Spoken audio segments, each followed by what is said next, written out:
गोपाल कृष्ण भगवान की जय. नारद महर्षी सनत कुमारांना म्हणतात, आपला अधिकार खरोखर मोठा आहे. म्हणाले, अहो आपल्या केवळ भ्रकुटीभंगानं जय विजय पदच्युत झाले आणि आपल्याच कृपा कटाक्षानं परत स्वस्थाने प्राप्त झाले, असा आपला अधिकार आहे. तेव्हा कृपा करा आणि भक्ती ज्ञान विरागाणाम सुखम उत्पद्यते कथम, एवढा उपाय सांगा म्हणाले आम्हाला. सनत कुमार हसले आणि म्हणाले, उपाय सुख साध्योत्र वर्तते पूर्व एवही. नारदा, उपाय अस्तित्वात आहे आणि सुखाचा उपाय आहे म्हणाले, सोपा उपाय. उपाय सुख साध्योत्र वर्तते पूर्व एवही. कोणता उपाय? श्रीमद्भागवताला पहा सतुगीत शुकादिभी. म्हणाले, या तिघांची तब्येत चांगली व्हावी असं जर तुम्हाला वाटत असेल तर एक यांना सप्ताह ऐकवा म्हणाले श्रीमद्भागवताचा. वैद्यकीय भाषेत सांगू का, एक सप्तक द्या, एक सप्तक द्या. एवढं कुठलं? श्रीमद्भागवत सप्ताहाचं, बस म्हणाले. नारद महर्षी म्हणतायत, अहो हा उपाय झालाय म्हटले, औषध आम्ही वापरलंय पहिल्यांदा. कुठलं? अहो वेदवेदांताचा घोष म्हणजे काय, तेच आहे की म्हणाले. श्रीमद भागवतामध्ये तरी काय आहे, वेदवेदांताचाच सगळा सार आहे ना ते. वेदोपनिषदांसाराज्याता भागवती कथा, हां असंच आहे ना सगळं. वेदवेद म्हणजे काय आहे, तुम्ही आम्हाला जे आत्ता सांगताय ना, आम्ही वापरलेलंच औषध आहे, फक्त कंपनी वेगळी. हां, पुष्कळ वेळेला असं नाही, ट्रेड नेम वेगळं असतं, औषध तेच असतं. हां, कोणी पॅरासिटेमॉल औषधाचंच नाव म्हणून ते ट्रेड नेमही ठेवतात, कोणी क्रोसिन म्हणतं, त्यातही तेच असतं. आम्ही हे औषध वापरलं आहे म्हणाले. सनत कुमार म्हणाले, तसं नाही आहे म्हणाले. काय ठोक आहे का, तुम्ही जे वापरलं ना तो अत्यंत डायल्यूट डोस होता म्हणाले. हां, हे काय आहे, हा वेदांताचं सार आहे म्हणाले. सार आहे, कॉन्सन्ट्रेटेड आहे, बस तुम्ही एकदा देऊन तरी बघा म्हणाले एकदा. हां, उदाहरण फार सुंदर दिलं आहे म्हणाले. अमूलाग्रम रसस्तिष्ठन्ना असते न स्वाद्यते यथा. आम्रवृक्ष आहे, मला सांगा बघू, त्याच्या मुळापासून ते शेंड्यापर्यंत त्या झाडामध्ये आम्ररस भरलेला आहे की नाही सांगा? आहे. मग त्याची पानं आणि काड्या चावलं तर गोड लागतं का? नाही. सभूय संपृथकभूता फले विश्वनोर मनोहरा. तो आंब्याच्या फळाच्या रूपानं ज्या वेळेला वेगळा होतो त्यावेळेला तो आस्वाद्य होतो, तसा प्रकार आहे म्हणाले. यथा दुग्धे स्थितम सर्पिर न स्वादाय उपकल्पते. स्निग्धांश जो आहे तो दुधामध्ये सर्वत्र भरलेलाच आहे, नाही असं नाही, परंतु मलई काढल्यानंतर जशी लागते तसं दूध लागत नाही, तसा प्रकार इथं आहे म्हणाले. इक्षुणामपि मध्यांते शर्करा व्याप्य तिष्ठती पृथक्भूताच सा मिष्टा. पण साखरेच्या रूपानं उसामधली जी गोडी आहे ती वेगळी काढल्यानंतर जसं गोड लागतं तसं आहे म्हणाले. तुम्ही करून तरी बघा. सगळ्या वेदवेदांताचं सार आहे, कॉन्सन्ट्रेटेड डोस आहे, तुम्ही देऊन एकदा बघा. नारदा, अहो हे औषध बहुगुणी आहे बरं का. मी आत्ता तुम्हाला सांगतोय, पण तुम्ही हे औषध याच्यापूर्वी प्रिस्क्राईब केलेलं होतं. तुमच्या लक्षात नसेल. व्यास महर्षींना तुम्ही त्यांच्या मनाची खिन्नता घालवण्यासाठी हे सांगितलं, तर लक्षात आहे का बघा तुमच्या? तुम्ही करा म्हणाले प्रयोग तरी. नारद महर्षींना ही गोष्ट पटली आणि त्यांनी ठरवलं, काय हरकत नाही म्हणाले. ज्ञानयज्ञम करिष्यामि शुकशास्त्र कथोज्वलम भक्ती ज्ञान विरागाणाम स्थापनार्थम प्रयत्नतः. परंतु असं आहे की एखादं औषध रोगनिवारणार्थ जर वापरायचं असेल तर त्याचा डोस किती घ्यायचा, केव्हा घ्यायचा, त्याचं पथ्य काय आहे, अनुपान आहे, हे सगळं कळलं पाहिजे ना. आणि म्हणून ते विचारतात म्हणाले, कुत्र कार्यो मया यज्ञ स्थलम तद्वाच्यतामिह महिमा शुकशास्त्रस्य वक्तव्य वेदपारगैः. याचा महिमा काय आहे, हा सप्ताह कुठं करावा, कियद्भी दिवसैः श्राव्या श्रीमद्भागवती कथा. किती दिवस ही कथा ऐकवायची सांगा म्हणाले. हां, सगळा काय आहे, आपण बाजारातनं औषध आणलं की ते पुठ्ठ्याचं खोकं असतो वर, त्यात एक बाटलीबरोबर एक चिठ्ठी असती. त्या चिठ्ठीमध्ये त्याचे इन्ग्रेडियंट्स काय आहे, त्याचा डोस किती आहे, घ्यायचं केव्हा वगैरे सगळी माहिती दिलेली असते. तसं रोगनिवारणार्थ हे जर वापरायचं असेल तर कसं केव्हा करायचं हे सांगा, कुठं करायचा हा सप्ताह. सनत कुमारांना नारदांनी सांगितल्यानंतर म्हणाले, सांगितलं गंगाद्वार समीपे तू तटम आनंद नामकं. बस नारदा, हा सप्ताह जर करायचा असेल तर म्हणाले गंगा तटावरील आनंद घाटावर करायचा म्हणाले. बस. मग मनाशी एकदा असा विचार आला, जसं परीक्षिताला भागवत कुठं सांगितलं हे हुडकून काढलं लोकांनी, तसं हे भक्तीच्या भक्तिज्ञान वैराग्यांच्या ऊर्जितावस्थेसाठी गंगाद्वाराला म्हणजे हरिद्वाराला हा सप्ताह आनंद घाट कुठं आहे याचा काय शोध घेतला आहे की नाही मला काय कळलं नाही. गंगाद्वार समीपे तू तटम आनंद नामकम, त्या ठिकाणी हा सप्ताह करायचा. हे स्थान आहे, नारद महर्षी सांगतात, अत्यंत पवित्र आहे, रम्य आहे, तरु लता वेली पल्लव यांनी सुशोभित झालेलं आहे. मुख्य म्हणजे सांगू का म्हणाले, देव सिद्ध ऋषी मुनी यांनी सेवन केलेलं तीर्थ आहे म्हणाले. लक्षात घ्या. ह्या स्थानाची महती अशी आहे की जन्मजात वैर असणारे जे प्राणी आहेत, जन्मजात वैर याचा अर्थ बरं का, कोणी शिकवावं लागत नाही. वैर जन्मजात, व्यवहारामध्ये असं म्हणतात बघा, अहि नकुलवत म्हणतात. अहि याचा अर्थ साप, नकुल याचा अर्थ मुंगूस. साप आणि मुंगूस यांचं काय वाकडं आहे सांगता येत नाही. कोणी शिकवलं वैर आहे? छे वैर शिकवलेलं नाही, जन्मजात वैर आहे महाराज. खरं म्हणजे मुंगूस माणसाच्या समोर राहत नाही बरं का, लगेच पळून जातं. पण मी बघितलेला प्रसंग सांगतोय. पुण्याला एकदा अगदी दुपारी साधारण 10:30-11चा सुमार 200 माणसं भोवतालनं जमलेली होती. पण एक साप आणि मुंगूस यांचं युद्ध बघायला मिळालं मला. त्या मुंगसानं सापाला चोचलून अर्धमेलं केलं. तर जवळजवळ मरायला टेकलेला, अजूनही जरा अंगात जीव होता. ते वळवळ ते मुंगूस असं बाजूला भरायचं, 1-2 फुटावर येऊन उभं राहायचं, असं त्याच्याकडे बघायचं. जरा ते हलतंय म्हटलं की परत धावत जाऊन चोचलायचं, त्याचं तोंड चोचलायचं सगळं. आणि खात्री ज्या वेळेला झाली त्या मुंगसाची की तो साप मेलाय, पळून गेलं, बस. हे वैर कुणी शिकवलंय? कुणी शिकवलं नाही. याला म्हणायचं जन्मजात वैर. नारद महर्षींना सनतकुमार सांगतायत, हे स्थान असं आहे की जन्मजात वैर असणारे प्राणी सुद्धा या ठिकाणी गुण्या गोविंदानं एकत्र नांदतात. नारदा, या ठिकाणी तुम्ही सप्ताह करा. भक्ती त्या ठिकाणी ज्ञान वैराग्यानं घेऊन येईल. या तिघांना तत्रिकम तरुण येते, त्या तिघांना तारुण्य प्राप्ती होईल म्हणाले. नाहीतर म्हणाले, चला आम्ही येतो तुमच्याबरोबर. कोण सांगतंय? सनतकुमार.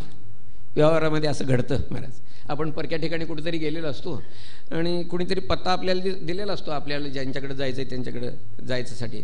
आपण कुठेतरी जाऊन विचारतो, अहो ते आमक्यांचं घर कुठं आहे, ठाऊक आहे का हो तुम्हाला?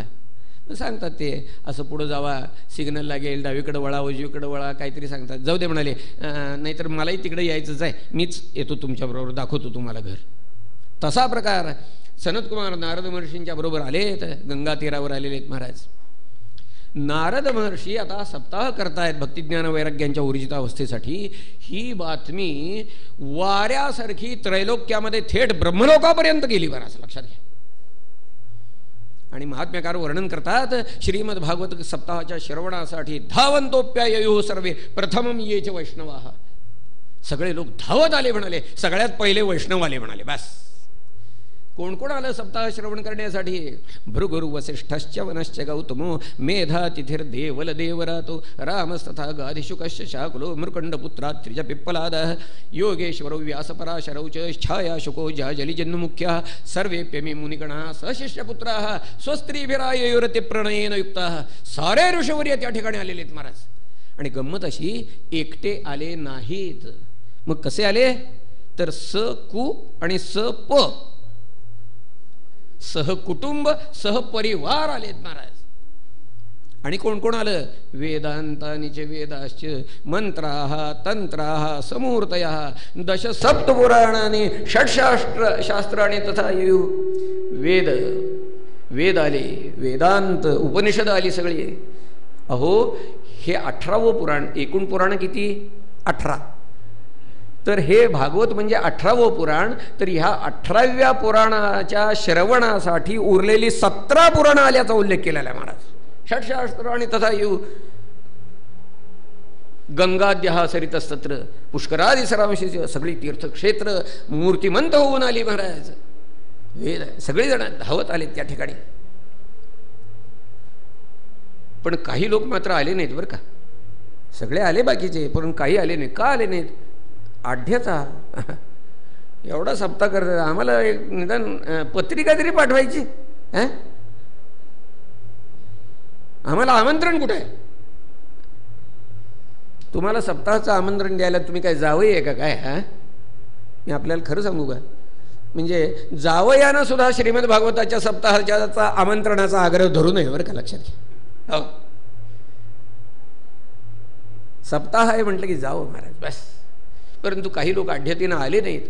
मग आता काय आहे, भृगु ऋषींना असं वाटलं, अरे एवढे आले नाहीत मान्य आहे, परंतु त्यांना ऐकायला कसं मिळणार. मग काय नाही, भृगु ऋषी त्यांच्याकडे गेले, त्यांची समजूत घातली, या सगळ्यांना घेऊन आले महाराज श्रवणासाठी.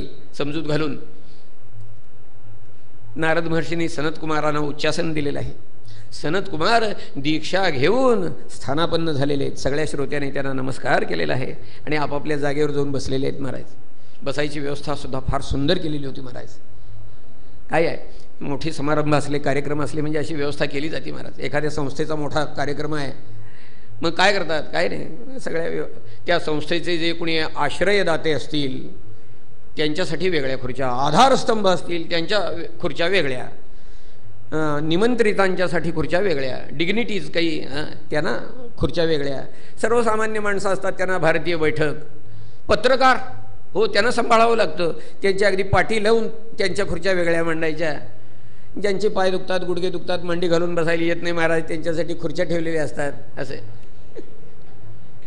अशी इथं बसायची व्यवस्थासुद्धा फार सुंदर केलेली होती महाराज. सगळ्यात पुढं कोण बसलं ठाऊक आहे का, विरक्त, वैष्णव, ब्रह्मचारी, संन्यासी सगळे लोक पुढं बसलेले आहेत महाराज. एका बाजूला देव बसले, एका बाजूला देवता बसल्या, एका बाजूला ऋषी बसले, एका बाजूला वेद, एका बाजूला उपनिषद, सगळे लोक बसलेले आहेत महाराज. कथेला सुरुवात करायची, शंखाचा घोष केलेला महाराज, शंखनाद केलेला आहे, गुलाल उधळला, लाह्या उधळल्या, पुष्पवृष्टी केली. वर्णन असं केलेलं आहे की देवाने विमानातनं आकाशातनं कल्पवृक्षाच्या फुलांची वृष्टी केली म्हणून वर्णन केलं महाराज. सगळ्या लोकांनी जय जयकार केला. पुंडलिक वरदा हरी विठ्ठल, पार्वती पते हर हर महादेव, सीताकांत स्मरण जय जय राम, हरये नमः हरये नमः हरये. आणि सनत कुमारांनी कथेला सुरुवात केली आणि म्हणाले, पहिल्यांदा मी आपल्याला श्रीमद भागवत ग्रंथाचं महात्म्य सांगतो बरं का, लक्षात घ्या.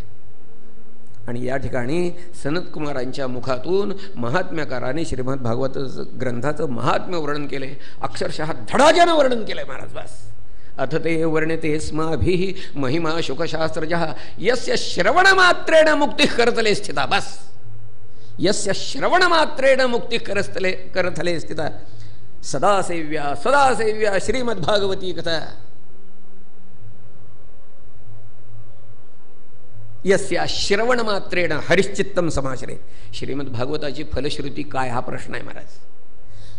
लक्षात घ्या, भागवतकारांनी श्रीमद भागवत ग्रंथाची फलश्रुती सांगताना कुठंही असं म्हटलेलं नाही की ग्रंथाच्या श्रवणानं लग्न जमतील, पोरं होतील, धंद्यामध्ये बरकती येईल, लाटऱ्या लागतील, कुठंही नाही. बस भगवत भक्ती, भगवत प्राप्ती, मोक्ष प्राप्ती ही फलश्रुती कायम सांगितलेली आहे. भागवतकारांचा अंगुली निर्देश तिथे आहे, लक्षात घ्या.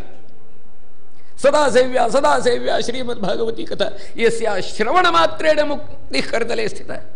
म्हणाले, तावत संसार चक्रेस्मिन् भ्रमते अज्ञानतः पुमान, यावत कर्णकथा नास्ति शुकशास्त्र कथा क्षणम.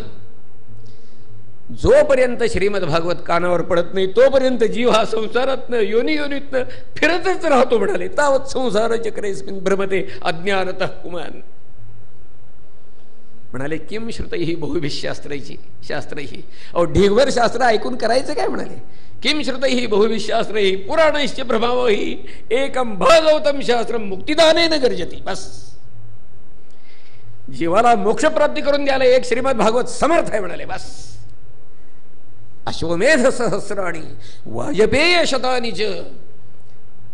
हजारो अश्वमेध यज्ञ, शेकडो वाजपेय यज्ञ, या सगळ्यांचं फल जरी एकत्र केलं तरी महात्म्यकार सांगतात श्रीमद भागवत ग्रंथाच्या श्रवणाच्या योगानं प्राप्त होणाऱ्या फलाच्या 16व्या हिश्श्याला ते पुरत नाही. म्हणाले, घ्या आपण व्यवहारात असा शब्द वापरतो बघा, पासंगाला पुरत नाही. हा, न गंगा न गया काशी पुष्करन न प्रयाग कंस. सारी तीर्थ, सगळ्या तीर्थांच्या यात्रा केल्या तरी सुद्धा हे फल जे आहे या श्रीमद भागवत ग्रंथाच्या श्रवणाची बरोबरी करू शकत नाही. महात्म्यकार म्हणाले, यश्च भागवतम शास्त्रम. जो मनुष्य रोज म्हणाले श्रीमद भागवत ग्रंथाचं सार्थ वाचन करतो त्याच्या कोट्यवधी जन्मांची पावतकं नाहीशी होतात. लक्षात घ्या म्हणाले. जन्म मात्रमपि येन शठेन किंचित चित्तं विधाय शुकशास्त्र कथा न पीता चांडालवच्च खरवत बततेन नीत मिथ्या स्वजन्मजननी जनी दुःख भाजा. भागवतकारांनी काय मांडलाय शब्द बघा. शब्द कसे मांडलेत लक्षात घ्या. ते म्हणतात, मनुष्य जन्माला आलेले असताना, सोन्यासारखा नरदेह प्राप्त झालेला असताना, उभ्या आयुष्यामध्ये जो मनुष्य म्हणाले एकदा सुद्धा श्रीमद भागवत श्रवण करत नाही, त्यानं स्वतःचा जन्म म्हणाले चांडाळाप्रमाणे नवे नवे गाढवाप्रमाणे व्यर्थ घालवला. त्यानं स्वतःचा जन्म नुसता व्यर्थ घालवला. एवढंच केलं नाही तर म्हणाले स्वतःच्या जन्माच्या वेळेला त्यानं आपल्या मातेला प्रसूती वेदनेचे वृथा कष्ट दिले म्हणाले. घ्या. जन्म मात्रमपि येन शठेन किंचित चित्तं विधाय शुकशास्त्र कथा न पीता चांडालवच्च खरवत बततेन नीतं मिथ्या स्वजन्मजननी जुनी दुःख भाजा. जीवन शवो निगदित सतुपापकर्म. ज्यानं उभ्या आयुष्यामध्ये श्रीमद भागवत श्रवण केलेलं नाही तो मनुष्य जिवंत असून मेल्याच जमाय म्हणाले.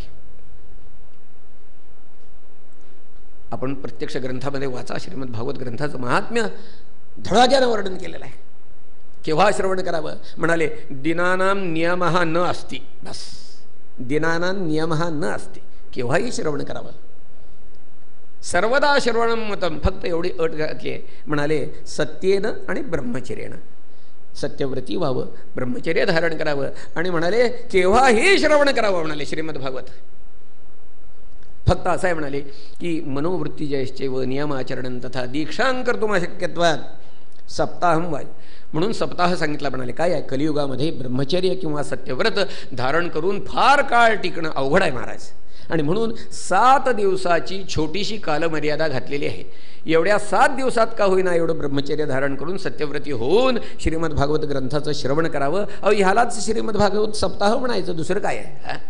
आणि या सप्ताह श्रवणाचं फल महात्म्यकार सांगतात म्हणाले असं जबरदस्त आहे. यज्ञात गर्जते सप्ताह सप्ताहो गर्जते व्रतात. यज्ञयाग, व्रतवैकल्य, तीर्थयात्रा या सगळ्यांच्यापेक्षा सप्ताह श्रवणाचं फल जास्त आहे बरं का. यज्ञात योगात गर्जते सप्ताह ध्यानात ज्ञानाच्य गर्जती. किम ब्रूमो गर्जनंतस्य रे रे गर्जती गर्जती. भागवतकार महात्म्यकार सांगतायत म्हणाले. योगात गर्जते सप्ताह, योगापेक्षा याचं महात्म्य जास्त आहे म्हणाले. इतकंच नव्हे, ध्यानापेक्षा नव्हे ज्ञानापेक्षा सुद्धा याचं महात्म्य जास्त आहे म्हणाले. ज्या ज्ञानानं मोक्ष मिळतो त्या ज्ञानापेक्षा सुद्धा या सप्ताह श्रवणाचं फल अधिक आहे महात्म्यकार सांगतायत. हे ऐकल्यानंतर साहजिकच नारद महर्षींच्या चेहऱ्यावर प्रश्नाचे नाव काय बोलताय काय तुम्ही, ज्ञानापेक्षा जास्त महत्त्व याचं. होय हो असंच आहे. काय झालं म्हणाले, ज्या वेळेला भगवान निजधामाला निघाले त्यावेळेला उद्धवाला हे लक्षात आलं भगवान निजधामाला जाणार आहेत. म्हटल्यानंतर उद्धवानं भगवंताला प्रार्थना केली. भगवंता म्हणाले आपण निजधामाला गेल्यावर त्वद्वियोगेन ते भक्ताः कथं स्थास्यन्ति भूतले. भगवंता आपण निजधामाला गेल्यावर आपल्या भक्तांनी कशाच्या आधारावर दिवस काढायचे ते तरी सांगा. उद्धवाचा प्रश्न ऐकला आणि भगवंतांनी केलं काय म्हणाले, डोळे मिटले, क्षणभर अंतर्मुख झाले आणि म्हणाले स्वकीयं यद् भवेत् तेजः तच्च भागवते दधात. आणि तिरोधाय प्रविष्टोयं श्रीमद्भागवतार्णव. भगवान त्यांनी केलं काय, स्वकीयं यद् भवेत् तेज, स्वतःचं सारं तेज जे आहे ते आपल्या शरीरातून काढलं आणि श्रीमद भागवतामध्ये प्रविष्ट केलं आणि स्वतः अंतर्धान पावले आणि स्वतः सुद्धा या श्रीमद भागवतामध्ये प्रविष्ट झाले. आणि म्हणून महात्म्यकार म्हणतात तेनेयं वाङ्मयी मूर्ती प्रत्यक्षा वर्तते हरे सेवनात श्रवणात पाठात दर्शनात पापनाश्री. आणि म्हणून श्रीमद भागवत म्हणजे भगवंताची वाङ्मयी मूर्ती आहे म्हणाले. सेवनात, याचं सेवन जो करेल, सेवनात श्रवणात जो श्रवण करेल, पाठात जो पाठ करेल, नवे दर्शनात नुसतं दर्शन घेतलं तरी पुरे म्हणाले. बस. सनत कुमार नारद महर्षींना श्रीमद भागवत ग्रंथाचं महात्म्य सांगतायत बरं का. ती भक्ती ज्ञान वैराग्यानं घेऊन सप्ताह श्रवणासाठी त्या ठिकाणी आलेली होती. फक्त झालं तर काय, ती अशी बाजूला कुठेतरी बाजूला तिची व्यवस्था केलेली होती. काय आहे, ते तिघं पेशंट होते लक्षात घ्या. ज्ञानवैराग्य ही भक्तीसुद्धा वृंदावनात होती तोपर्यंत तिची तब्येत ठीक असायची, हो बाहेर गेली की तिची तब्येत ढासळायची.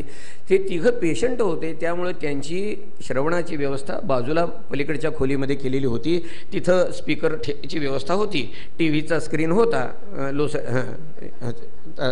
तिथं काय आहे की सगळ्या समाजामध्ये पेशंटला बसणं अवघड होतं.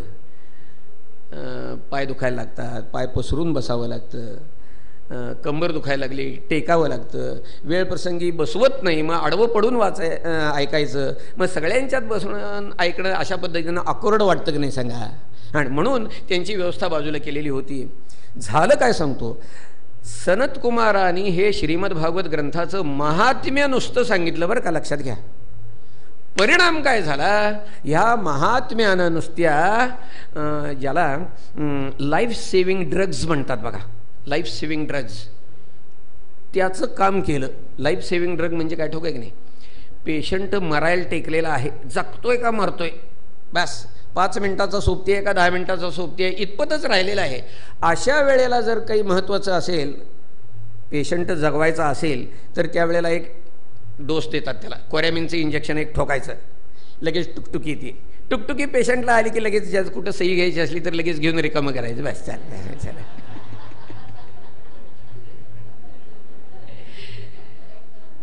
तसं झालं काय सांगतो, या महात्म्यानं हे लाईफ सेविंग ड्रगचं काम केलं, अगदी मरायला टेकले ते हो. नुसतं ह्या तिघांनी हे महात्म्य ऐकलं, भक्तीनं बघितलं, ज्ञानवैराग्यांच्या चेहऱ्यावर टुकटुकी आली की हो. तिनं विचार केला, अरे नुसतं हे महात्म्य ऐकलं तरी एवढी फलश्रुती, सप्ताह प्रत्यक्ष ऐकला. तिला असं बाजूला बसून ऐकण्यात काही मजा नाही महाराज. तिला असं वाटलं आपण सभेमध्ये जाऊन बसायचं बरं का, यांना घेऊन जायचं. खरंच आहे ते, समोरासमोर बसून ऐकण्यामध्ये जो काही आनंद आहे तो स्क्रीनवर बघून ऐकण्यात आनंद नाही आहे बरं का, लक्षात घ्या. हां, त्यामुळं ती भक्ती भर सभेमध्ये ज्ञानवैराग्यानं घेऊन आली. आणि आली ती कशी आली ठोक आहे का, नामघोष करतच आली महाराज. बस तिच्या नामघोषामध्ये आपण सहभागी व्हायचं बरं का. श्री कृष्ण गोविंद हरे मुरारे, हे नाथ नारायण वासुदेव, प्रद्युम्न दामोदर विश्वनाथ, मुकुंद विष्णु भगवन् नमस्ते. श्री कृष्ण गोविंद हरे मुरारे, हे नाथ नारायण वासुदेव, प्रद्युम्न दामोदर विश्वनाथ, मुकुंद विष्णु भगवन् नमस्ते. श्री कृष्ण गोविंद हरे मुरारे, हे नाथ नारायण वासुदेव, प्रद्युम्न दामोदर विश्वनाथ, मुकुंद विष्णु भगवन् नमस्ते. गोपाल कृष्ण महाराज की जय. नामघोष करती भक्ती त्या ठिकाणी आलेली आहे. तिनं सनत कुमारांना नमस्कार केलेला आहे आणि ती म्हणती, मुनिवर्य मी श्रवणाला इथं बसणार आहे. कोण तू तिष्ठाम्यधुना ब्रवंतु, मी कुठं बसू तेवढं सांगा.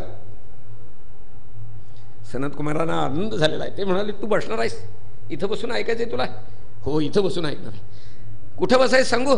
म्हणाले, इथं जमलेले जे सगळे भगवत भक्त आहेत ना, या सगळ्या भगवत भक्तांच्या हृदयामध्ये जाऊन बस म्हणाले. बस सनत कुमारांच्या सांगण्याप्रमाणे तिनं सगळ्यांच्या हृदयामध्ये प्रवेश केला महाराज. महात्म्यकार म्हणाले, अरे सकल भुवनामध्ये निर्धनास्ते धन्या, निवसति हृदि येषां श्रीहरेर्भक्तिरेक, हरिरपि निजलोकं सर्वधातु विहाय, प्रविशति हृदि तेषां भक्तिसूत्रोपनद्धः. बस महात्म्यकार म्हणतात, सकल भुवनमध्ये निर्धनाः ते अपि धन्याः. व्यवहारात धन्य कोणाला म्हणतात? तो धन्य कोणाला म्हणतात? बरोबर आहे, ज्याच्याजवळ धन आहे त्याला धन्य म्हणतात. हां, शब्दसुद्धा तसाच बनलाय. धन पासून धन्य, वन पासून वन्य, स्तन पासून स्तन्य, तसं धन पासून धन्य. ज्याच्याजवळ धन आहे त्याला व्यवहारामध्ये धन्य म्हणतात. परंतु महात्म्यकार म्हणाले, निर्धनाः ते अपि धन्याः. असे लोक की ज्यांच्या हृदयामध्ये भक्तीनं प्रवेश केलेला आहे, असे लोक व्यवहारातः जरी निर्धन असले तरी ते खरे धन्य आहेत. सकल भुवनमध्ये निर्धनास्ते धन्याः, निवसति हृदि येषां श्रीहरेर्भक्तिरेक. का? तर म्हणाले हरिरपि निजलोकम सर्वथा तो व्याय प्रविशति रती तेषां भक्तिसूत्रोपनद्ध. काय आहे म्हणाले, भक्तीनं जर प्रवेश केला तर तिच्या मागोमाग भक्तिसूत्रोपनद्ध. कोण? श्रीहरी. भक्तिसूत्रोपनद्ध, भक्तिरूपी दोरानं बांधलेला. भक्तिरूपी दोरानं, आता दोरानं कुणाला बांधतात बघा, दोरानं कुणाला बांधतात बघा, तो परमात्मा भक्तीच्या मागोमाग त्यांच्या हृदयामध्ये प्रवेश करतो. आता काय झालं सांगा, आता असं आहे की धन ज्याच्याजवळ त्याला धन्य म्हणायचं हे मान्य आहे. प्रश्न एवढाच आहे की धन कशाला म्हणायचं.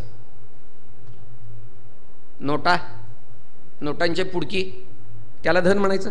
नाणी, सोनं, जड जवाहीर, बँक बॅलन्स, कशाला धन म्हणायचं. व्यवहारात म्हणा तुम्ही त्याला, ठीक आहे, नाही असं नाही, परंतु खरं धन कोणतं. मीराबाईनं विचारा आपण. मीराबाई म्हणाल्या पायो जी महिने राम रतन धन पायो, हे खरं धन आहे महाराज. तुकाराम महाराज म्हणाले परमार्थ महाधन, परमार्थ महाधन जोडी देवाचे चरण, भावया जतन हे उपाय लाभाचे. परमार्थ, परमहा अर्थ, हा अर्थ हा शब्द तिथं सुद्धा आहे बरं का, लक्षात घ्या. परमहा अर्थ, सर्वश्रेष्ठ अर्थ कोणता असेल तर तो हा आहे म्हणाले. सगळ्यात खरं धन जे असेल तर ते हे आहे, कोणतं. भगवान, साक्षात भगवान त्यांच्या हृदयामध्ये प्रविष्ट होतो, मग त्यांना धन्य म्हणायचं, नाही तर आणि कुणाला धन्य म्हणायचं. सकल भुवन मध्ये निर्धनास्ते पिधन्या निवसति हृदयेषां श्रीहरेर्भक्तिरेक हरिरपि निजलोकं सर्वथा तो व्याय प्रविशति हृदयेषां भक्तिसूत्रोपनद्धः. भक्तीनं सगळ्या सनत कुमारांच्या सांगण्याप्रमाणे भक्तीनं सगळ्या भगवत भक्तांच्या श्रोत्यांच्या हृदयामध्ये प्रवेश केला महाराज, आणि त्याच्या मागोमाग भगवंतानी त्यांच्या हृदयामध्ये प्रवेश केला. महात्म्याकार म्हणतात कोटी मन्मथ लावण्य घनश्याम भगवान पीतांबरधारी असे सगळ्यांच्या हृदयामध्ये प्रगट झाले. परिणाम काय झाला सांगू का. महात्म्यकार म्हणाले तत्सभा संस्थितानांच देहगेहात्मविस्मृती ही. बस, अहो तिथं जमलेल्या सगळ्यांना घरदाराचा विसर पडला, समाधी अवस्था प्राप्त झाली. नारद महर्षी म्हणतात अरे हा काय प्रकार आहे म्हणाले. हां काय आहे. समाधी प्राप्त अवस्था प्राप्त झाली ही फलश्रुती ज्यांचा पारमार्थिक दृष्टीनं उच्च अधिकार आहे अशा लोकांना प्राप्त झाली तर आश्चर्य वाटायचं काय कारण नाही. परंतु तिथं तसे जसे काही लोक होते तसे सर्वसामान्य लोकही होते हो. अहो त्यांनाही फलश्रुती प्राप्त झाली. इतकंच नव्हे, काही पापी लोक सुद्धा काय चालले बघूया म्हणून सहज आलेले होते, त्यांना सुद्धा समाधी अवस्था प्राप्त झाली. हे बघितल्यानंतर नारद महर्षी आश्चर्यचकित झालेत. आणि मग त्यांना मगाशी सांगितलेलं आठवलं हो. यश्च भागवतम शास्त्रम वाचयेदर्थ तो निशम जन्म कोटीकृतम पापम नश्यते नात्र संशया. कोट्यवधी जन्मांची पातकं नाहीशी होतात. हे ऐकल्यानंतर नारद महर्षींना उत्सुकता मनामध्ये निर्माण झाली आणि त्याने सरळ सरळ प्रश्नच केला. म्हणाले के विशुद्ध्यंती, कोणकोणत्या तऱ्हेचे पातकी शुद्ध होतात, पवित्र होतात तेवढं सांगा भागवत श्रवणानं. आणि याचं उत्तर देण्यासाठी म्हणून सनत कुमारांनी एक एक्झॉस्टिव्ह यादी दिली आहे बरं का. कोणाची. पातकी लोकांची. ये मानवाः पापकृतस्तु सर्वदा सदा दुराचार रता विमार्गगाः क्रोधाग्निदग्धाः कुटिलाश्च कामिनः सप्ताह यज्ञेन कलौ पुनन्ति ते सत्येन हीनाः पितृमातृदूषकाः तृष्णाकुलाश्चाश्रमधर्मवर्जिताः ये दाम्भिका मत्सरिणोऽपि हिंसकाः सप्ताह यज्ञेन कलौ पुनन्ति ते पंचोग्रपापाः छलछद्मकारिणः क्रूरा पिशाचा इव निर्दयाश्च ये ब्रह्मस्व पुष्टाः व्यभिचारकारिणः सप्ताह यज्ञेन कलौ पुनन्ति ते कायेन वाचा मनसा पिपातकं नित्यं प्रकुर्वन्ति शठा हठेन एव परस्वपुष्टाः मलिना दुराशा सप्ताह यज्ञेन कलौ पुनन्ति ते.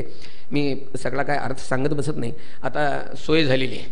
काय गीता प्रेस गोरखपूरनं मराठी भाषांतर असलेली पुस्तकं आता प्रसिद्ध केलेली आहेत. एका बाजूला टेक्स्ट मूळ संहिता, दुसऱ्या बाजूला त्याचं मराठी भाषांतर. आत्तापर्यंत हिंदीमध्ये भाषांतर होतं, परंतु ज्यांची मराठी मातृभाषा आहे ही असे आम्ही जे लोक आहोत, आम्हाला हिंदी समजतं, परंतु वाचल्यानंतर ते इथं पोचत नाही.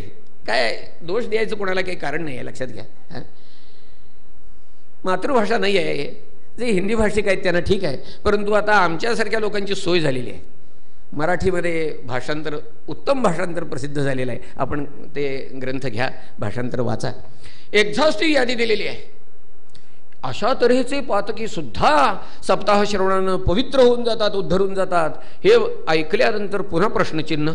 हा काय सांगताय, खरं का काय, खरं का काय. साहजिकच चेहऱ्यावर प्रश्नचिन्ह आल्यानंतर, असा भाव बघितल्यानंतर म्हणाले सांगतोच म्हणाले. असं म्हणून ही मनातली शंका मिटावी, कोणत्या तऱ्हेचे पातकी उद्धरून जातात ही शंका मनातली मिटावी, यासाठी एक सॅम्पल केस प्रोड्यूस केलेली आहे समोर.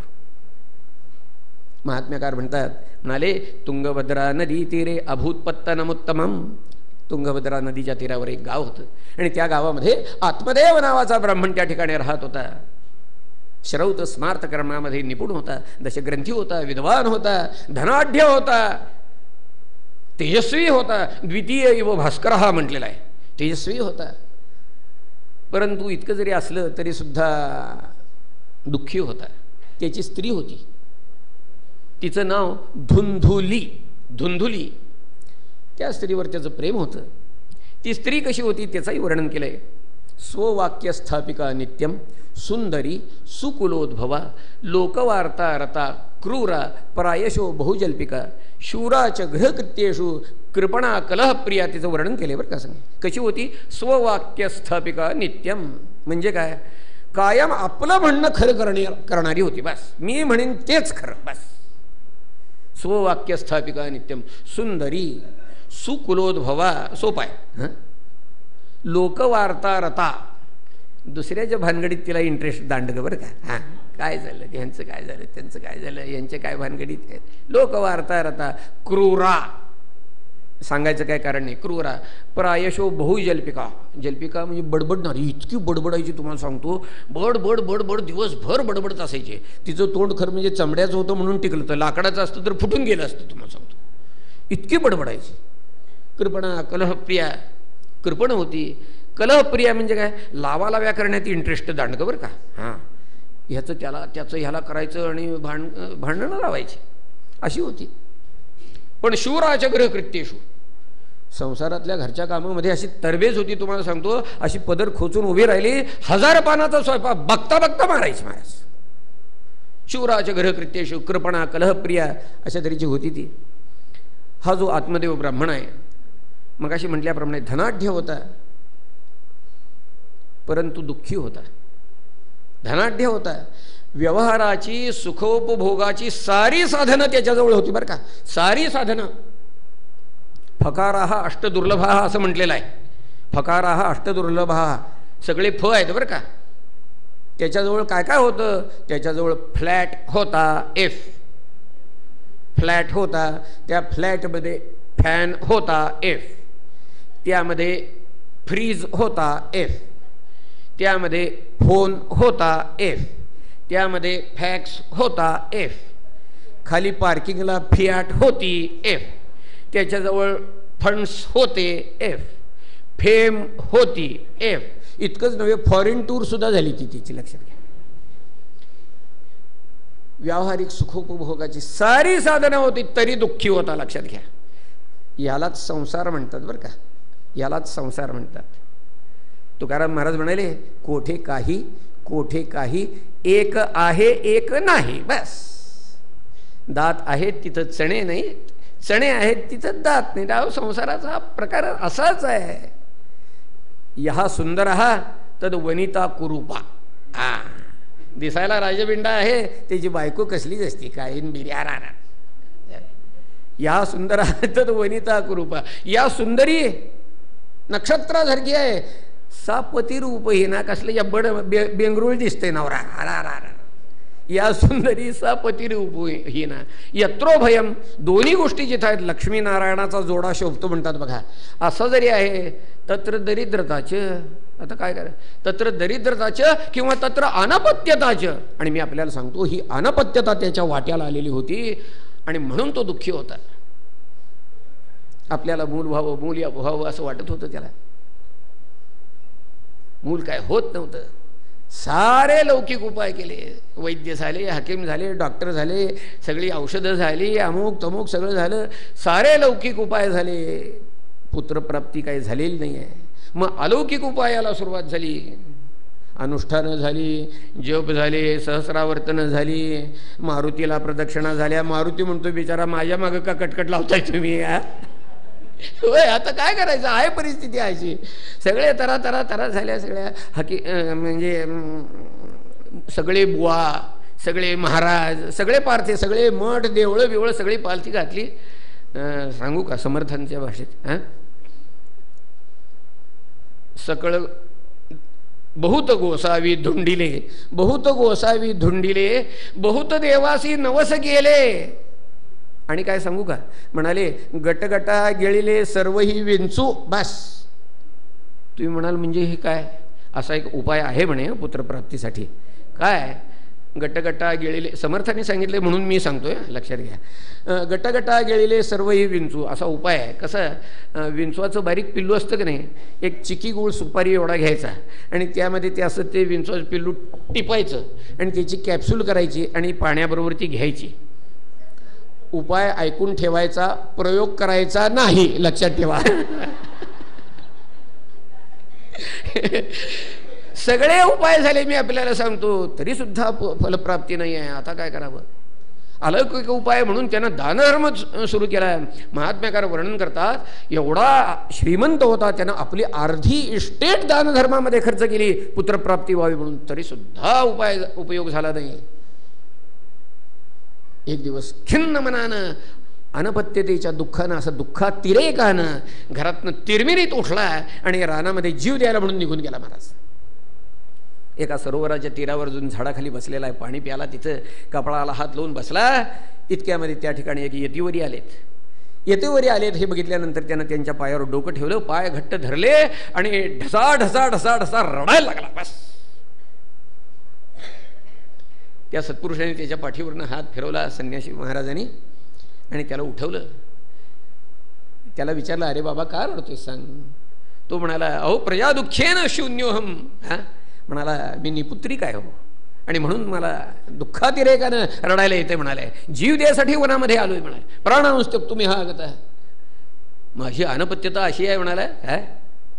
तो म्हणतो, काय ठोक आहे का, मला पुत्र नाही, अपत्य नाही, धिक्कार असो सगळ्या माझ्या संपत्तीला. म्हणाले, धिक जीवितम प्रजाहीनम, धिक ग्रहांच्या प्रजां विना, धिक धनांच्या अनपत्यस्य, धिक कुलम संततीम विना.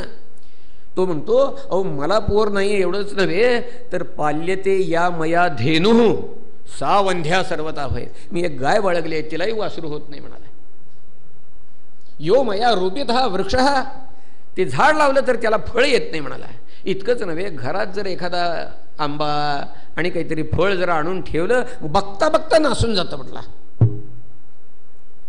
निर्भाग्यस्यानपत्यस्य किंवा तो जीविते, मी जगून काय करू, म्हणून मी जीव द्यासाठी इथं आलोय. म्हणाला, सत्पुरुषांनी त्याच्या कपाळावरची भालाक्षर मला वाचली आणि त्याला समजुतीचे 4 शब्द सांगायला सुरुवात केली. अरे राजा, म्हणाले, बघ ऐक. म्हणाले, अरे पोरं असली म्हणजे समाधान होतं असं कुणी सांगितलं रे तुला? पोरं असली म्हणजे सुख लागतं असं कुणी सांगितलं तुला? अरे सगराला 60,000 पुत्र होते, काय सुख लाभलं सांग? मुलं जर चांगली असतील, सद्वर्तनी आहेत, सदाचरणी आहेत, सच्छील आहेत, निर्व्यसनी आहेत, चांगली शिकलेली आहेत, समाजाच्या चांगल्यासाठी खरोखर झटणारी आहेत, अशी मुलं असली तर आईबापांना आनंद होतो बरं का, लक्षात घ्या. पण तशी जर नसली तर काय करायचं? कुणी एका बाईला कुणी आशीर्वाद दिला तर अष्टपुत्रा सौभाग्यवती भव, तुम्हाला सांगतो काय पोरं होती. एकापेक्षा एक. ज्येष्ठो भृंग तमाखू भक्षण करा, कळलं आपल्याला? ज्येष्ठो भृंग तमाखू भक्षण करा, तस्या अनुजः, अनुज म्हणजे भाऊ, त्याचा धाकटा भाऊ, तस्या अनुजो मद्यपः, कळलं आपल्याला? द्यूतस्य अभिरुचिः तृतीय तनयः, चौर्ये चतुर्थो रतः, चौथा होता चोऱ्या करायचा. हिंसाकारी अथ पंचमः, मारामाऱ्या करायच्या, खून करायचे. 5वा हिंसाकारी अथ 5मः तदनुजः 6ठः परस्त्रीरतः निद्रालुः खलु 7मः. त्यातल्या त्यात बरा हाच म्हणायचं का, झोपा तरी काढून स्वतः तरी झोपतोय, दुसऱ्याला तरी त्याचा त्रास नाही. निद्रालुः खलु 7मः कलहकृत पुत्रोष्टमो कर्मधिक. असली जर पोरं असली तर काय करायचं सांगा. ते यतिवर्य सांगतायत, अरे हे मनातलं काढून टाक म्हणाले. तो काय म्हणतो ठोक आहे का. अहो म्हणाला यतिवर्य, आता असल्या विवेकाच्या गोष्टी ऐकून माझं समाधान होणार नाही, मला आता मुलगाच पाहिजे म्हणाला. ते सत्पुरुष काय म्हणाले ठोक आहे का त्याला. ते म्हणतात, अरे मी तुझी भालाक्षर मला वाचली, तुझ्या नशिबात 7 जन्मपर्यंत पुत्रसुख नाही आहे, आता काय करशील बोल म्हणाले. त्यावर तो म्हणतो काय ठोक आहे का, मुनिवर्य माझ्या नशिबात पुत्रसुख नाही असं आपण म्हणता येतं, ठीक आहे मान्य आहे, परंतु आपण तर योग सामर्थ्य संपन्न आहात. आपण आपल्या योग सामर्थ्याच्या जोरावर मला पुत्रप्राप्ती करून द्या. पुत्रं देहि बलादपि नोचे त्यजाम्यहं प्राणांस त्वदग्रे शोकमूर्छिता. नाहीतर तुमच्या समोर जीभ हसडून प्राण देईन म्हणतो तो. इतकी परिस्थिती ज्या वेळेला त्या यतिवर्याने बघितली त्यावेळेला त्याने आपल्या झोळीमध्ये हात घातला, एक फळ काढलं आणि त्याच्या हातावर ठेवलं. तुझ्या बायकोला दे खायला म्हणाले. तिला पाळणूक सांग म्हणाले. 1 वर्षभर पाळणूक सांगितली. सत्यम शौचम दया दानम एकभक्तंतु भोजनम वर्षावधी स्त्रिया कार्यम तेन पुत्रोती निर्मला. सुंदर मुलगा होईल म्हणाले. चा बस. फळ दिलं त्याला. तो फळ घेऊन घरी आला आत्मदेव आणि त्यानं आपल्या स्त्रीला हातावर ठेवलं. ते हे खा म्हणून सांगितलं. तिनं ते फळ घेतलं. हा कामाला निघून गेला. ही धुंदुली जी आहे ती आपल्या मैत्रिणीला बोलवून सांगायला लागली. म्हणाली, काय बघा म्हणाली, आमचे मालक काय त्यांच्या डोक्यात खूळ शिरलंय, आपल्याला मुलगा पाहिजे मुलगा पाहिजे. आज ह्या बुवाकडे जा, उद्या त्या महाराजाकडे जा, आज काय गंडाचा आण, आज काय तैतचा आण, दोरा आण, आज काय फळच घेऊन आलेत. कशासाठी, हे मी खायचं म्हणे, आणि खाल्ल्यावर काय होईल, मला गर्भधारणा होईल म्हणे. ही तर हवंय कुणाला म्हणाली. समजा आता आता काय खरं खोटं ठोक नाही म्हणाली, परंतु समजा हे मी फळ खाल्लं आणि मला जर गर्भ धरला तर काय होईल, मला डोहाळे लागतील. बरोबर आहे, मला डोहाळे लागतील. मग त्यामुळं काय होईल, मला अन्न जाणार नाही. अन्न जाणार नाही म्हटलं की अशक्तपणा ओघानं आला. आता अशक्तपणा आल्यानंतर घरचा एवढा कामाचा रगाडा उपसणार कोण. मग माझा नवरा काय करेल, माझ्या नणंदेला घरात आणून ठेवेल. बरं मग काय, आणि ही नणंद घरात आल्यावर काय झांबाज आहे, ती घरातल्या दुधावरची सगळी साई एकटी खाईल. माझं घर धुवून नेईल म्हणाली ती. हे सुद्धा मी माझ्या पदरचं सांगत नाही आहे बरं का, यात आहे.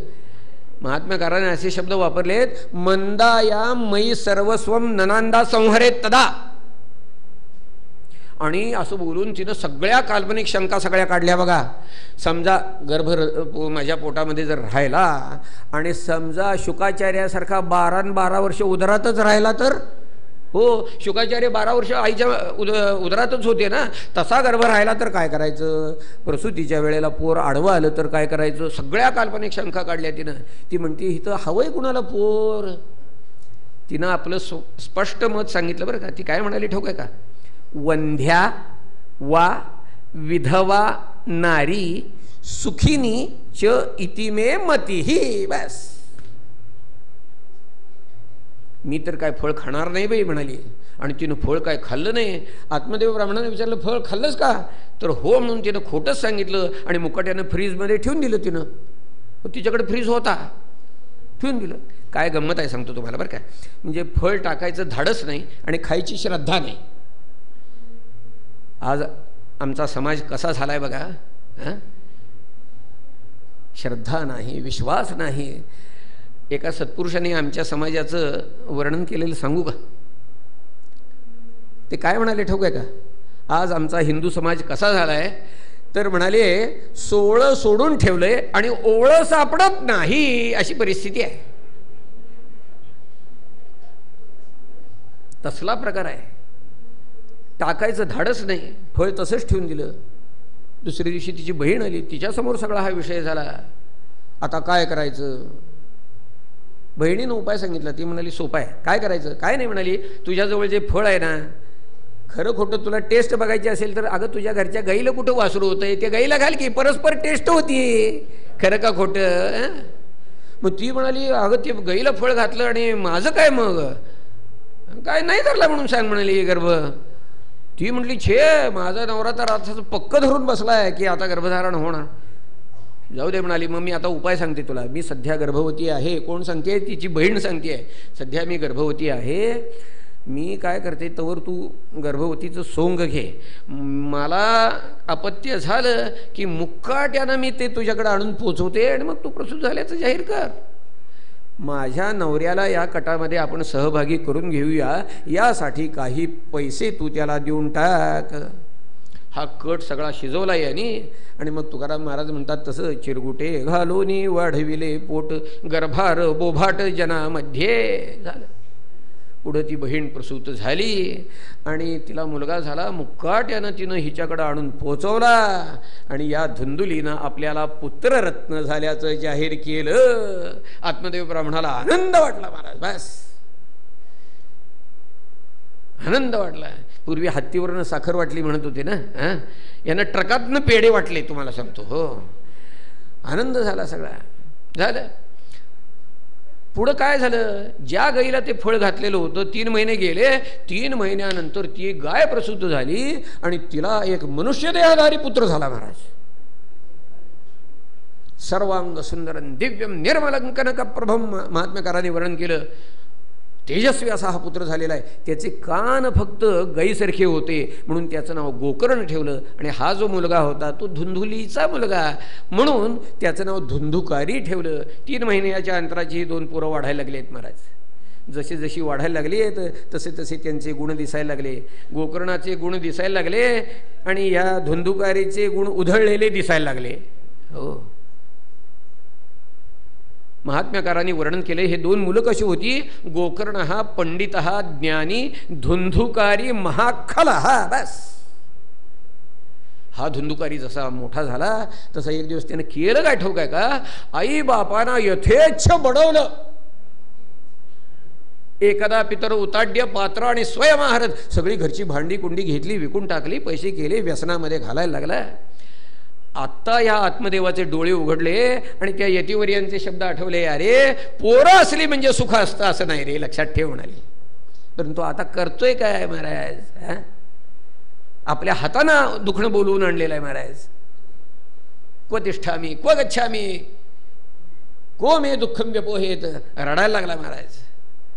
तो रडतोय हे बघितल्यानंतर गोकर्ण आलाय आणि त्यानं उपदेश केला. तो म्हणतो असारः खलु संसारः दुःखरूपी विमोहकः सुतः कस्य धनं कस्य स्नेहवान ज्वलते निशम. अहो बाबा म्हणाले काय माझं घर माझा मुलगा माझे पैसे धरून घेऊन बसलाय म्हणाले. स्नेहवान, स्नेह याचा अर्थ प्रेम आसक्ती असाही अर्थ आहे आणि स्नेह याचा अर्थ तेल. स्नेहवान ज्वलते. दिव्यामध्ये जोपर्यंत तेल आहे तोपर्यंत तो दिवा जसा जळतच राहतो तसं ज्याच्या मनामध्ये आसक्ती आहे तो मनुष्य संसारामध्ये दुःखानं जळतच राहतो म्हणाला. न चेंद्रस्य सुखम किंचित न सुखम चक्रवर्तीना. इंद्राला सुख नाही, चक्रवर्ती राजाला सुख नाही म्हणाला. कोण सांगतोय? गोकर्ण सांगतोय. याचा अर्थ असा समजू नका बाबा काय की कुणालाच सुख मिळत नाही. सुखम अस्ति कुणाला? विरक्तस्य मुनैरेकांत जीवना. ज्यानं आसक्ती सोडलेली आहे, जो सर्व संग परित्याग करून विरक्त झालेला आहे, अशा माणसाला सुखच सुख आहे म्हणाले. सगळं घरदार संसार सोडा म्हणाले. सर्वम त्यक्त्वा वनम व्रज. वनामध्ये जावं म्हणाले. कोण सांगतोय? गोकर्ण. त्या आत्मदेव ब्राह्मणाचे डोळे उघडले. तो म्हणतो अरे मला पटतंय तुझं म्हणणं, मी वनामध्ये सुद्धा जायला तयार आहे. सुखालागी आरण्य सेवित जावे, सुखालागी आरण्य सेवित जावे समर्थ म्हणाले. तसं मी जायला तयार आहे म्हणाले. फक्त असं आहे की मी वनामध्ये जाऊन नेमकं काय करू ते तरी सांग. हे ऐकल्यानंतर त्या गोकर्णानं उपदेश केलाय बरं का आपल्या पित्याला आत्मदेव ब्राह्मणाला. देहे स्थिमांसुरुधिरे भ्रमित्यजत्वं ज्या सुतादिषु सदा ममतां विमुंच पश्यानिशं जगदिदं क्षणभंगनिष्ठं वैराग्यरागरसिको भवभक्तिनिष्ठः धर्मं भजस्व सततं त्यज लोकधर्मान् सेवस्व साधुपुरुषान् जहि कामतृष्णान् अन्यस्य दोषगुणचिन्तनमाशु मुक्त्वा सेवा कथारसमहो नितरां व्यमत्वम्. देहे स्थिमांस रुधिरे भीमतिंत्यजत्वम. अहो, हे हाडामासाचं जे रक्तमासानं भरलेलं नरकमुतानं भरलेलं जे शरीर आहे ना, याच्याबद्दलची आसक्ती आणि ममता अहंकार सोडून द्या म्हणाला. वनामध्ये जावा. अन्यस्य दोष गुणचिंतनमाश. मनामध्ये आता हा असाच आहे तो तसाच आहे ते सगळं सोडून द्या म्हणाला. आता वनामध्ये जावा आणि काय करा, भगवंताची आराधना करा म्हणाले. बस त्यानं उपदेश केलेला आहे आणि त्याच्या उपदेशाप्रमाणे घरदार सोडून हा आत्मदेव ब्राह्मण वनामध्ये निघून गेलेला आहे. एवं सुतोक्ती वशदोपी वनं विहाय गृहं विहाय या तो वनं स्थिरमतीही गत 60 वर्ष. त्याची 60 उलटलेली होती बरं का, लक्षात घ्या. परंतु स्थिरमती विशेषण वापरलंय त्याला. म्हणजे काय तर तो निश्चयाचा पक्का होता. बस एकदा आता ठरलंय ना, ठरलं. वनामध्ये गेला आणि श्रीकृष्णमापनियतन दशमस्य पाहतात. रोज भगवंताची पूजा अर्चा करावी महाराज. आणि महात्म्यकारांनी वर्णन केलंय असं की रोज त्यानं श्रीमद भागवताच्या दशमस्कंधाचा पाठ केला आणि हा आत्मदेव ब्राह्मण उतरून गेला महाराज. आत्मदेव घरातनं ब्राह्मण निघून गेल्यानंतर त्या धुंदुकारीनं आईला बडवलं एक दिवस. पैसे कुठे आहेत सांग म्हणाला. लाथा घालीन तुला, काय समजलीस. ह्या पोराच्या धास्तीनं मध्यरात्री घरामागच्या आडामध्ये उडी टाकली तिनं आणि जीव दिला. आत्मदेव ब्राह्मण नाही, ती आता धुंदुली तीही नाही. गोकर्णानं विचार केला आता आपण इथं राहण्यात काय अर्थ आहे. तोही तीर्थयात्रेला निघून गेला महाराज. आता ह्या धुंदुकारीला असं कर असं करू नको असं सांगणारं कुणीही घरामध्ये नाही. आणि त्यानं केलं काय, सरळ घरामध्ये 5 वेश्या आणून ठेवल्या. बस. आणि मग काय, त्या मागतील तशा धनाच्या राशी त्यांच्यासमोर ओतायच्या. त्यासाठी वाटेल ते करायचं. खून पाडावेत, वाटमारी करावी, चोऱ्या कराव्यात, दरोडे घालावेत, काय वाटेल ते करावं. धनाच्या राशीच्या राशी त्यांच्यासमोर ओततोय तो. ह्या बायकाने विचार केला हा आपण मागू तशा धनाच्या राशी आणून देतोय नाही असं नाही आहे, परंतु हे असं किती दिवस चालणार. आज ना उद्या याचे गुन्हे उघडकीला येणार. तो राजा ग्रहिष्यती. राजा याला पकडेल, याला फासावर लटकवेल, सगळी संपत्ती जप्त करेल. इतकंच नव्हे, वेळ प्रसंगी आपल्याला सुद्धा खडी फोडायला जायची पाळी येईल. मिळालेत पैसे एवढ्यावर समाधान मानावं, काय करावं. ह्यालाच आपण ठार का मारू नव्हे असा यांनी विचार केला. अस्माभिः की न हन्यते असा विचार केला या बायकाने. आणि केलं काय ठाऊक आहे का, रात्री तो झोपलेला असताना त्याच्या गळ्याला फास घालून आवळून त्याला ठार मारायचा प्रयत्न केला. त्याचा प्राण जाता जाईना तुम्हाला सांगतो. पण ह्या बायका इतक्या निर्दय होत्या. त्यांनी केलं काय तर झळझळीत निखारे त्याच्या तोंडात कोंबले आणि याचा प्राण घेतला. घरामध्ये 12 फूट खोल खड्डा खणला, त्याचं प्रेत पुरलं, सगळे पैसे बरोबर घेतले, घराला कुलूप ठोकलं आणि घरातनं बाहेर पडल्या. कुणी विचारलं काय कुठे निघाला. हो म्हणाले की आमचा प्रियकर आता पैसे मिळवण्यासाठी परदेशी गेलेला आहे. आता तो काय 2-3 वर्षे येणार नाही, बहुतेक गल्फ कंट्रीला गेला असावा. हो, ते 3-3 वर्षे येत नाहीत लोक म्हणे. हां, तसं हा गेला असावा म्हणाले. गेलाय तेव्हा आता आम्ही थांबायचं कशाला इथं, तोपर्यंत तीर्थयात्रा करून येतो आम्ही असं म्हणून या गेल्या. ते गेलेच तिकडं. हा जो धुंदुकारी मेला तो प्रेत योनीला गेला बरं का, पिशाची योनीला गेला. शीता तप परिक्लष्टो निराहार पिपासिता न लेभे शरणं क्वापी हा दैवेती मोहरवदन. आता आपल्या दैवाला दोष देत आता वायुरूप झालेला आहे आणि पिशाची योनीमध्ये भटकतोय दुःख भोगत. तो गोकर्ण तीर्थयात्रेला गेलेला होता. त्याच्या कानावर बातमी गेली की आपला भाऊ मेला. त्यानं त्याचं गयेला श्राद्ध केलं त्याला मुक्ती मिळावी म्हणून. आणि तीर्थयात्रा करत करत करत हा गोकर्ण आपल्या मूळ गावी आलेला आहे. त्याचं घर सगळं आता पडून गेलेलं होतं. नुसता ओटा होता, ओसरी होती, त्याच्यावर त्यानं रात्री मुक्काम केला. मुक्काम केला तर रात्री हा पिशाच रूप झालेला जो धुंदुकारी आहे तो त्या ठिकाणी सकृन्मेषः सकृद्धास्ती. कधी रेड्याचं रूप घ्यायचं, कधी हत्तीचं घ्यायचं, कधी बोकडाचं घ्यायचं, कधी आमक्याचं रूप घ्यायचं, कधी इंद्राचं, कधी अग्नीचं, अशी रूपं घेऊन त्या गोकर्णाला भीती दाखवायला लागला. गोकर्णाने विचार केला की कुणीतरी दुर्गतीला गेलेला प्राणी दिसतोय. अरे तू कोण रे म्हणून त्याला विचारलं. त्याला काय बोलायला येईना. हे बघितल्यानंतर काहीतरी आवाज करायला लागला. त्यानं आपल्या कमंडलूतलं पाणी घेतलं, मंत्रलं आणि त्याच्या अंगावर टाकलं. त्याला वाचा प्राप्त झाली बरं का. कुणाला? त्या पिशाच्याला. आणि त्यानं सांगितलं, तो म्हणतो हे गोकर्णा, अरे मी तुझा भाऊ आहे रे, धुंदुकारी आहे मी. तू सांगत होतास, तुम्ही सगळेजण सांगत होता मी जिवंतपणे अत्यंत दुराचरण केलं आणि आता त्याचं फळ भोगतोय म्हणाला. पिशाच योनीला गेलोय, अत्यंत दुःख भोगतोय.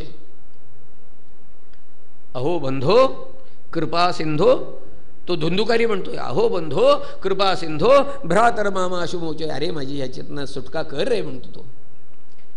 त्याचे शब्द ऐकले आणि हा गोकर्ण त्याला म्हणतोय की अरे तू मेलास हे कळल्यानंतर मी तुझं गयेला श्राद्ध केलं की रे म्हणाला, आणि तुला अजून मुक्ती नाही मिळाली. त्यावेळेला तो धुंदुकारी काय सांगतो ऐका. तो म्हणाला अरे गया श्राद्ध शतेनापि मुक्तिर्मे न भविष्यती. शेकडो गयेला श्राद्ध केली जरी तरी सुद्धा माझी मुक्ती होणार नाही. काय आहे तो सांगतोय म्हणाला अरे गयेच्या श्राद्धानं मुक्त होणारे पापी असतात ना ते थर्ड क्लास कसे बसे 35% मार्क मिळवून पास झालेले असतात म्हणाला. कुठले? गयेच्या श्राद्धानं मुक्त होणारे. मी युनिव्हर्सिटी स्कॉलर आहे, गोल्ड मेडलिस्ट. काय कॉन्फिडन्स आहे बघा. हा हा वा. तो म्हणतो गया श्राद्ध शतेनापि मुक्तिर्ने मे न भविष्यती. तो म्हणतो अरे शतेनापि मुक्तिर्न, शेकडो श्राद्धानं जर तुझी मुक्ती होणार नसेल तर मग अशक्य मोचनम तव, तुला मुक्ती मिळणारच नाही म्हणतो तो. गया वया करून हा त्याला विनंती करतोय अरे माझी यत्न मुक्तता कर. जा म्हणाला, मी बघतो काहीतरी उपाय. सकाळी उजाडल्यानंतर त्यानं सत्पुरुषांची सभा बोलवली आणि त्यांच्यासमोर ही समस्या मांडली. माझा भाऊ असा असा दुर्गतीला गेलेला आहे, गया श्राद्धानं सुद्धा त्याला मोक्षप्राप्ती झाली नाही, तेव्हा मोक्षप्राप्तीचा त्याचा मार्ग कोणता? सगळे जमलेले विद्वान होते, सत्पुरुष ज्ञानी होते, त्यांना ग्रंथ पाहून सुद्धा उपाय सापडला नाही महाराज. आता काय करायचं? मग सर्वानुमते असं ठरलं की सूर्यनारायणाला विचारायचं. तुभ्यम नमो जगत साक्षीं ब्रूहि मे मुक्ती हेतुगम. सूर्यनारायणाला विचारलं मोक्ष कशानं, ह्याला मोक्षप्राप्ती कशी होईल? आणि त्याने सूर्यनारायणानं उत्तर दिलं बरं का, श्रीमद भागवतान मुक्ती सप्ताहम वाचनं करू. एक त्याला श्रीमद भागवताचा सप्ताह ऐकव म्हणाले आणि त्याप्रमाणे गोकर्णानं सप्ताह करायचं ठरवलं. सप्ताह श्रवणासाठी बाकीचेही श्रोते आलेले होते. तसा हा धुंधुकारी वायुरूप झालेला तोही श्रवणासाठी आला होता. बसायचं कुठं? वायुरूप आहे तो. वाऱ्याची झुळूक आली की निघाला बघा. मग श्रवण कसं व्हायचं? मग त्यानं केलं काय तर सप्ताहासाठी जो मांडव घातलेला होता त्या एका मांडवाला असलेला जो एक वेळू होता त्यात खालचं जे पेर होतं त्याला खाली एक छिद्र होतं. छिद्रातनं सूक्ष्म रूप धारण करून तो आत गेलेला आहे. आता सेफ, बस आतल्या बाजूला बसलेला आहे. वाऱ्याची झुळूक आली तरी जायचं कारण नाही. छिद्रातनं आत गेलेला आहे. त्या छिद्रातनं आत गेला. वर्णन असं केलेलं आहे. पहिल्या